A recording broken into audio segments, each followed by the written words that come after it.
नमस्कार दोस्तों, स्पिरिचुअल दिवा में आपका एक बार फिर स्वागत है। क्या आप भी कभी इस उलझन में फंसे हैं कि एक तरफ तो धर्म कहता है कि सब कुछ छोड़कर वैराग्य धारण करो और दूसरी तरफ हमें अपने परिवार और काम की जिम्मेदारियां भी निभानी है? क्या भक्ति करने के लिए संसार को छोड़ना जरूरी है? यही वो सवाल था जिसने कुरुक्षेत्र के मैदान में अर्जुन को व्याकुल कर दिया था। आज हम चर्चा करेंगे श्रीमद् भगवद गीता के 5वें अध्याय की, जिसे कर्म संन्यास योग कहा जाता है। यह अध्याय हमें सिखाता है कि कैसे हम इस भागदौड़ भरी दुनिया में रहकर भी मोक्ष और असीम शांति प्राप्त कर सकते हैं। आज का यह वीडियो आपकी जिंदगी को देखने का नजरिया बदल देगा। तो चलिए इस दिव्य यात्रा की शुरुआत करते हैं। अध्याय की शुरुआत में अर्जुन भ्रमित होकर पूछते हैं कि हे कृष्ण, आप कभी कर्मों के त्याग संन्यास की बात करते हैं तो कभी निष्काम कर्मयोग की। इन दोनों में से श्रेष्ठ क्या है? तब भगवान श्री कृष्ण अपनी मधुर वाणी में कहते हैं, संन्यास कर्मयोगश्च निःश्रेयस करावुभौ तयोस्तु कर्म संन्यासात् कर्मयोगो विशिष्यते। अर्थात श्री कृष्ण कहते हैं कि हे अर्जुन, संन्यास और कर्मयोग दोनों ही परम कल्याणकारी हैं, लेकिन कर्मों को छोड़ने से बेहतर है कर्म करते हुए परमात्मा से जुड़ना। यानी कर्मयोग अधिक श्रेष्ठ और सरल है। हम अक्सर सोचते हैं कि काम करेंगे तो चिंता और पाप तो होगा ही, लेकिन कृष्ण हमें एक बहुत सुंदर उदाहरण देते हैं।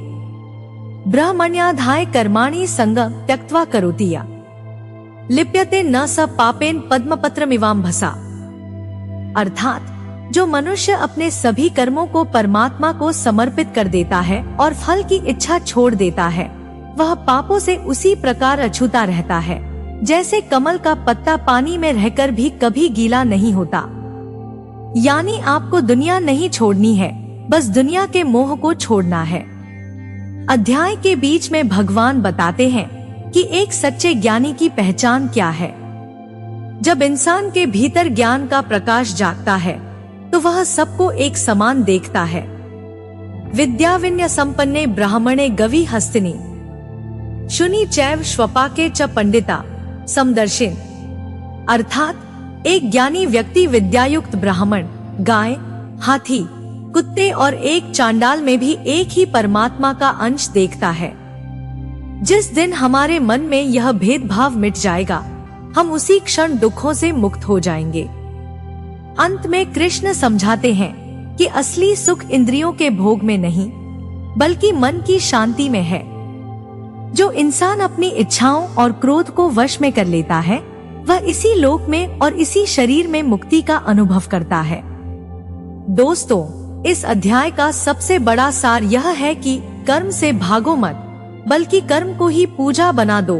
जब हम यह मान लेते हैं कि हम सिर्फ एक माध्यम हैं और कर्ता ईश्वर है, तो हमारे मन से अहंकार और तनाव खत्म हो जाता है। यही कर्मयोग की पराकाष्ठा है।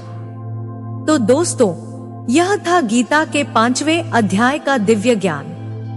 उम्मीद है कि स्पिरिचुअल दिवा की यह प्रस्तुति आपके जीवन में एक सकारात्मक बदलाव लाएगी।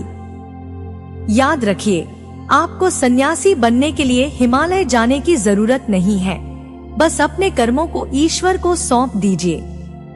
अगर आपको यह वीडियो पसंद आया हो तो इसे लाइक करें और कमेंट में जय श्री कृष्ण जरूर लिखें।